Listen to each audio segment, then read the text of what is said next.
Hello, everybody, and welcome to Clocked In with the Press, hosted at Altman Studios in Brentwood, California.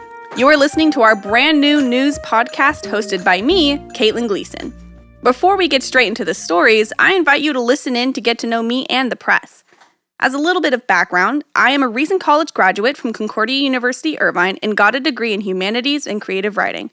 I was on the debate team, and I like boba and ramen and books and sometimes convincing myself that I like to go to the gym. But that's enough about me. Here today to talk with me about our podcast, The Press, and what it means for you as a listener is the owner of The Press, Greg Robinson. Tell me a little bit about yourself.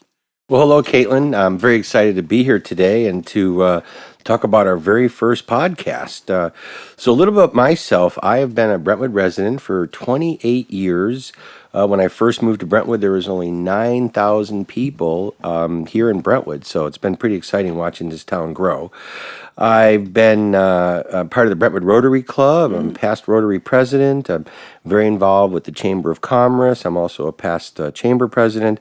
I also have one of the claim to fames of being the past citizen of the year several years ago. So, Wow. both of my children are Liberty graduates and both graduated from Cal Poly. And it's just a great place to raise kids in a great community, and very proud to be a part of Brentwood. Yeah, it's really family oriented.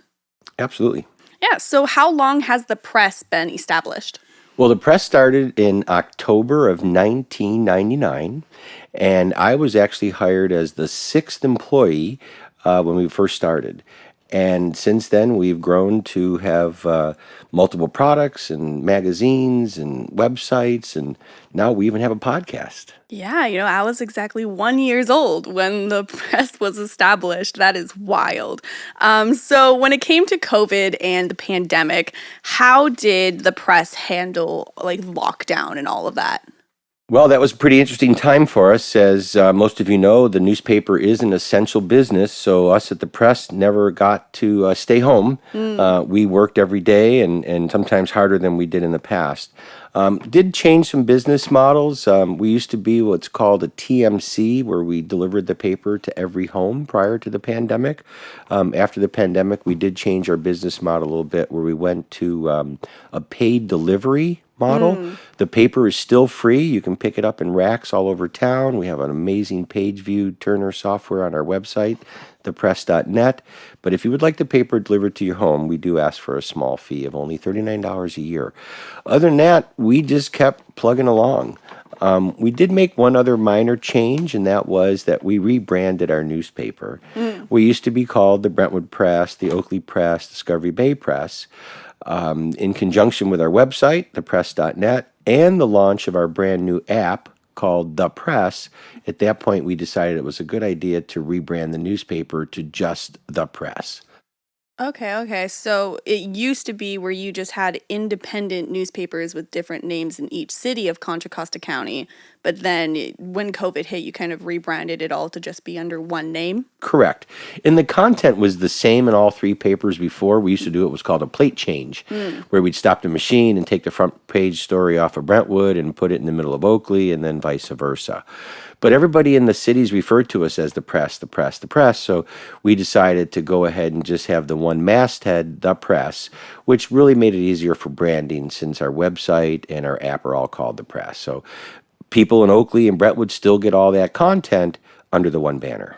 Okay. All right. And so since this is a podcast and it's new and it's fresh, tell me about why you as the owner think it is important that people get a chance to listen to a podcast by the press rather than just picking up a newspaper from the street corner. Well, it's like you said, the times have changed. And when we launched the paper, you were just born. And so what I've realized is that the world has changed. Now, actually, more people read our content online via our website, thepress.net. But as you brought up, there is other ways to engage the younger people and to bridge that gap. So when you approached me with this idea about the podcast, I thought, what a better way to engage our younger readers with another medium to be able to know what's happening in their community, not only with the local news, but I know you're also going to talk about some of the national stuff that's happening as well. Yeah. And so, talking about this, bridging the gap and really being able to talk to more people, what would you say are your ultimate goals for the press in terms of digital media as we work through this new audio-based platform? Well, we have another brand new employee that just started with us, Andrew, who comes to us with many years of experience in both photography and video and digital marketing. So we realized that the age of our readers are changing and how they want the content is changing. So our website now is seeing about 120,000 sessions per month with almost 250,000 page views. Oh, wow. And close to 80,000 unique visitors. So we're seeing that more people are now reading our content online. So our goal is to just continually to improve that online experience through all the social media aspects, whether it be Twitter or it be Instagram or it be Facebook, and now with our new podcast. So we're really looking forward to getting feedback from our listeners to what would they like to hear and know more about, the community. Right. And so why do you think that people should listen to our podcast? Well, I think that one of the things that is important for the newspaper people to understand, or people to understand about newspaper people, is anybody that has a computer and has any sense can now become a journalist. And what we've found over the last several years is that not everybody has that journalistic integrity that true journalists have. When they go to college and they take a journalism course, I believe and I know one of the courses they take is called ethics. And that's, I think, what makes the difference. When you're dealing with a true newspaper company, you're going to get quality content, you're going to get accurate content. We do have a saying that we say sometimes at the press that we may not be first, but we're going to be accurate. Sometimes people will get stuff posted out there, but it doesn't have all the facts. And we like to sometimes wait and verify with the police department or the fire department or the city. Let's get it right and get it up there, but get it out there digitally as well. Right. Okay. So for you, what you think is the most important thing for people as they're trying to, stay informed is integrity and making sure that we put out the truth and nothing but the truth. Absolutely. And that we also are a nonpartisan, non-biased newspaper or publication. So we're putting out the facts of the good, the bad, and the ugly. What do you think is a good idea, and what do the people who think it's not a good idea?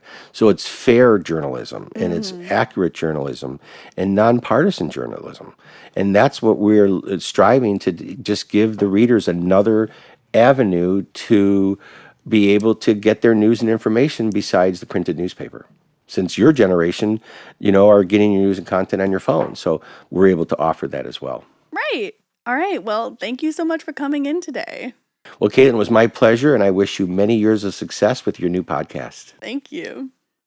So that's it for today. So I thank you for joining us. I appreciate the time that you gave to hear our story, and I hope you will continue to listen in as we share the stories of others. If you would like to get to know us more or stay updated on the latest stories and behind-the-scenes action, you can follow our Facebook at thepress.net or our Instagram and Twitter at PressClockedIn. You can also subscribe to our website at www.thepress.net or download our app off the App Store. There are a million people with a million stories that we could talk about, and I'll take you with me as we discover them one episode at a time. I'm your host, Kaitlyn Gleeson, clocking out.